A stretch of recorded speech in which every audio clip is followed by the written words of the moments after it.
I'm Randy Efron from Skylattice Property Capital, and this episode is part 4 of the CMBS Loan series for commercial, multifamily, and hospitality real estate. I decided to make this a 4-part series rather than 3 parts like I previously mentioned. In this episode, I am going to explain what B-piece buyers are. However, before watching or listening, I recommend that you watch my prior episodes on rating agencies since the concepts tie together. Okay, let's get started. What is a B-piece buyer of a CMBS loan? B-piece buyers are the bond investors that purchase the riskiest bonds available within the CMBS loan pool. They buy the B-rated and the unrated bonds within the loan pool, and they are in the first loss position among all the other bondholders of the loan pool. If you think about the visual example that I described in my prior episode, which was a 100-story skyscraper, the B-piece buyers would be purchasing the upper floors of the building that resemble the highest LTV tranche within the aggregate 70% LTV loan. In exchange for buying the riskier bonds, the B-piece buyers receive a substantially higher yield than the investors that purchase the investment grade bonds. Additionally, since they are in a first loss position, the B-piece buyers have certain rights that other bondholders do not have. Those rights give the B-piece buyers clout that allows them to affect the overall pricing and availability of CMBS loans within the broader market. Meaning that if there are no B-piece buyers in the market, no CMBS securitizations can take place. Since CMBS lenders depend upon the securitization process to recycle their capital, if securitizations don't occur, loans don't get originated and the entire CMBS market can shut down. As a result, B-piece buyers play a very important role in the health of the CMBS market. Let's talk about some of those additional rights. First, since CMBS securitizations can't occur without a B-piece buyer, B-piece buyers are usually identified and committed to a securitization before the offering materials for the loan pool have been created. They are effectively committing to doing a deal without even knowing the detailed characteristics of the loan pool because the loans may not even exist at that pre-commitment time.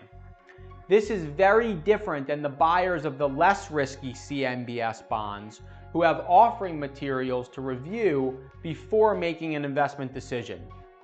Since the B-piece buyers are effectively committing to somewhat of a blind investment, one of the rights that they have is to take an active role in shaping the collateral for the loan pool and the terms of the securitization. For example, the B-piece buyers may say that they will only commit to purchasing the bonds if the overall loan pool is comprised of 60% multifamily properties, 20% industrial, 10% office, 5% retail, and 5% hospitality. Additionally, they may also stipulate maximum and minimum loan-to-value ratios and debt yields, respectively, for the loan pool. To take it one step further, once the loans in the pool are contributed in accordance with the upfront parameters that they set, the B-piece buyers then have the right to evaluate each loan to assess its credit risk. During that process, they can choose to kick loans out of the pool if they don't like them. That kick-out is an important risk that CMBS borrowers must assess when choosing their CMBS lender. Let me elaborate. Usually, CMBS originators will show the loans that they originate to the B-piece buyers at some point before the loan closes. However, the timing of that preview may differ for each loan.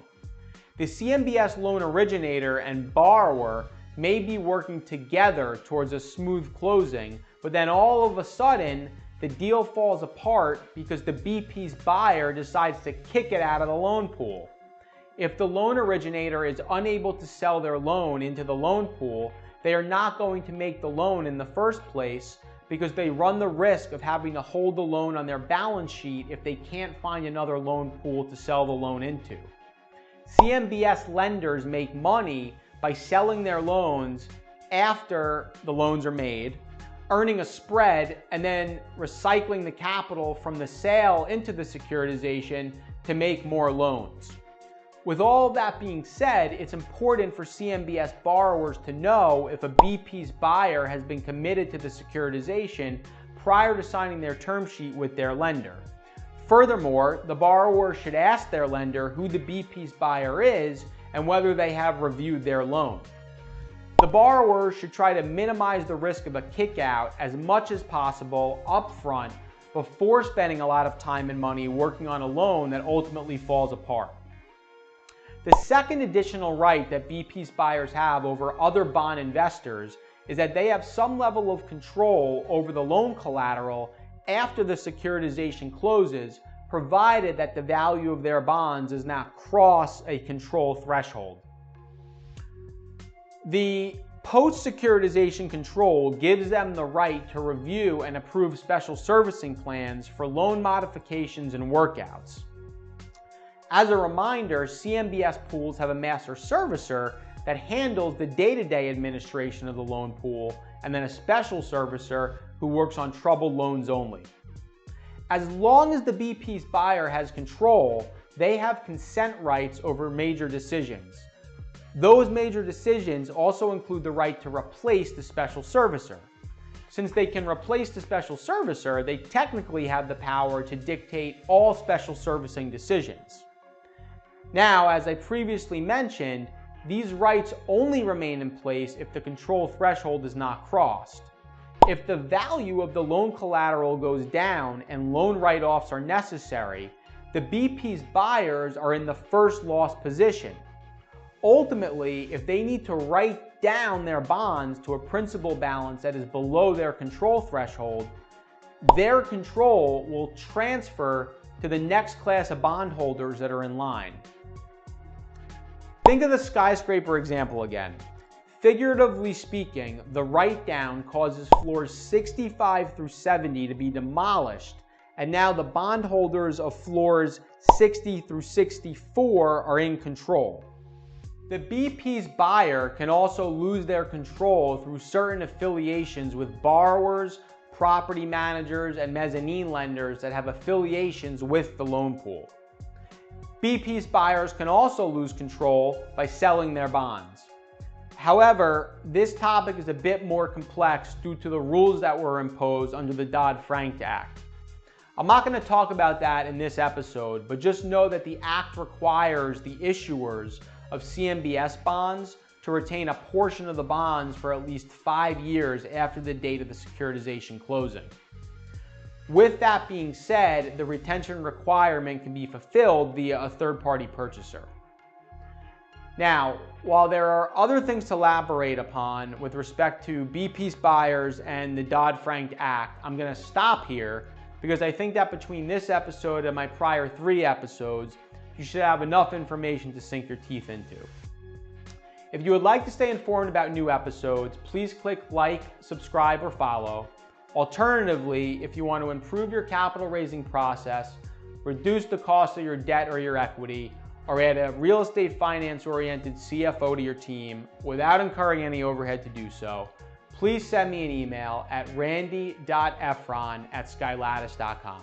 Thanks, and I'll see you next time.